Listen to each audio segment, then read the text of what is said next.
Friends, आपका स्वागत है मेरे चैनल लर्न हिंदी विद रीत पर।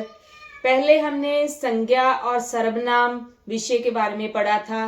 आज हम कारक विषय पर चर्चा करेंगे। कारक किसे कहते हैं, कारक के जो कारक चिन्ह हैं वो कौन कौन से होते हैं और कारक की विभक्तियां के बारे में पढ़ेंगे।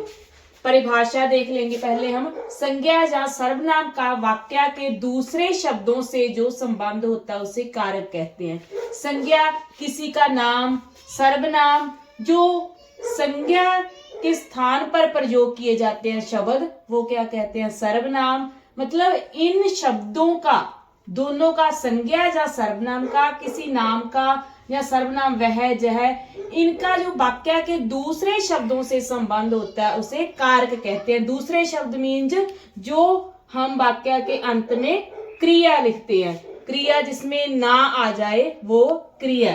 जैसे राम ने रावण को बाण से मारा। जिस क्रिया का हमें कैसे पता चलेगा, जिस शब्द के पीछे ना लग सकता हो, जैसे खेल, खेलना, मार, मारना, मारा।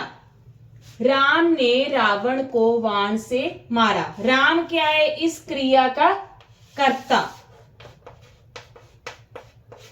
और रावण क्या है, इस क्रिया का कर्म।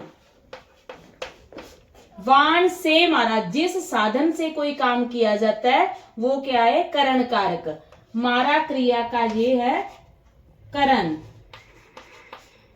आगे डिटेल में हम करते हैं इनको, इनकी विभक्तियों को, इनके कारक चिन्हों को। अब हम कारक चिन्हों के बारे में पढ़ेंगे। कारक चिन्हों की संख्या कितनी होती है, 8।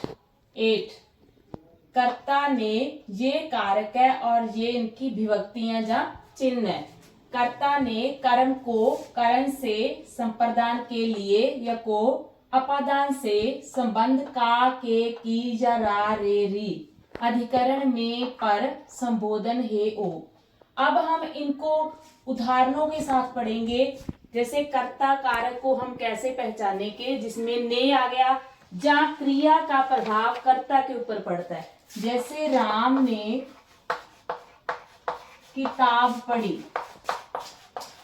जहाँ राम किताब पढ़ता है, मतलब पढ़ने का जो प्रभाव है वो राम के ऊपर ही पड़ रहा है। जहाँ राम ने किताब पढ़ी, जहाँ राम किताब पढ़ता है, मतलब पढ़ने का प्रभाव है जो वो राम जो उसको पढ़ रहा है उसके ऊपर ही पड़ रहा है।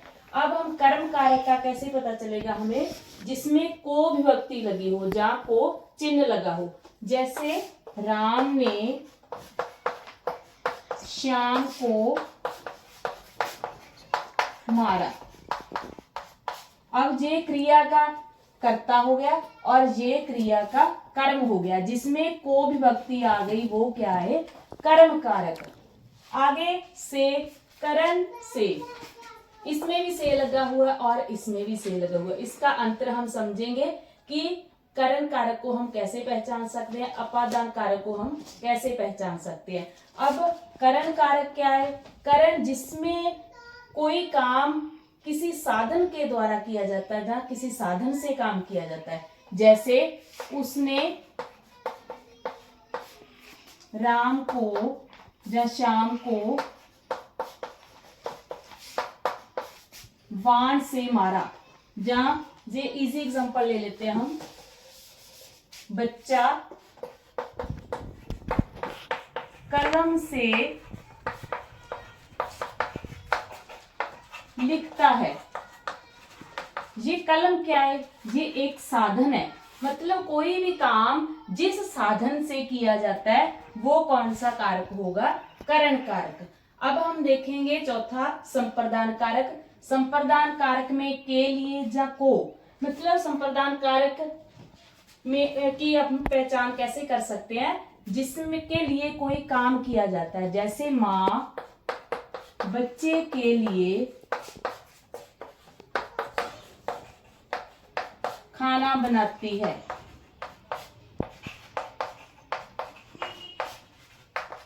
मतलब माँ अपने बच्चे के लिए खाना बनाती है, मतलब ये काम किसके लिए किया गया है, बच्चे के लिए।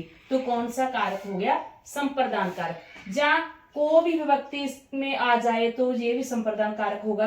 को हम कैसे पहचान करेंगे कि वह बच्चे को खाना दे रहा है, मतलब किसी को कोई चीज प्रदान की जाती है या दी जाती है। नेक्स्ट है अपादान कारक। अपादान कारक की हम कैसे पहचान कर सकते हैं? इसमें भी से लगा हुआ है, इसमें भी से लगा हुआ है। ये तो किसी साधन के द्वारा काम किया जाता है, और अपादान कारक में कि कोई चीज दूसरी चीज से अलग होती है, जैसे पेड़ से पत्ता गिरा, जहां बच्चे कक्षा से बाहर चले गए, मतलब जो पेड़ से पत्ते गिरे हैं वो पहले पेड़ पर थे, अब नीचे गिर गए, मतलब पेड़ से अलग हो गए। बच्चे कक्षा से बाहर चले गए, पहले कक्षा में थे और कक्षा से बाहर चले गए, मतलब कक्षा से अलग हो गए। इसमें कोई चीज किसी से अलग होती है, इसमें भी से कारक लगा होता है चिन्ह, और इसमें कोई किसी साधन से काम किया जाता है, बस यही दोनों में फर्क है। संबंध, संबंध किसी का संबंध किसी के साथ होना, जैसे मेरा भाई पढ़ रहा है, जिसमें रा रेरी आ गया, जा का के की आ गया, जा उसका भाई बहुत अच्छा लिखता है, उसका भाई मतलब उसका जो संबंध अपने भाई के साथ हो गया। इसमें मेरा भाई मतलब मेरा संबंध मेरे भाई के साथ हो गया। इसमें कौन कौन सी विभक्तियां आएगी? का के की या रा रे री। अधिकरण कारक की कैसे पहचान करेंगे हम? इसके जो चिन्ह है में या पर, जैसे उदाहरण हम देख लेते हैं, मछली पानी में तैर रही है, मतलब मछली पानी में तैर रही है। इसमें में विभक्ति आ गई, में चिन्ह आ गया, तो ये कौन सा कारक है? अधिकरण कारक। जहां जिसमें पर आ गया, जैसे मेज पर पुस्तक रखी है, बच्चे छत पर खेल रहे हैं, जिसमें में या पर विभक्ति आ गई, या पर या में चिन्ह आ गया, वो कौन सा कारक होगा? अधिकरण कारक। आगे संबोधन, मतलब किसी को संबोधन किया जाए, संबोधित करके बुलाया जाए, वो कौन सा कारक होगा? संबोधन कारक है। इसकी विभक्तियां या कारक है हे ओ, हम लिख सकते हैं हे भगवान सबकी रक्षा करना,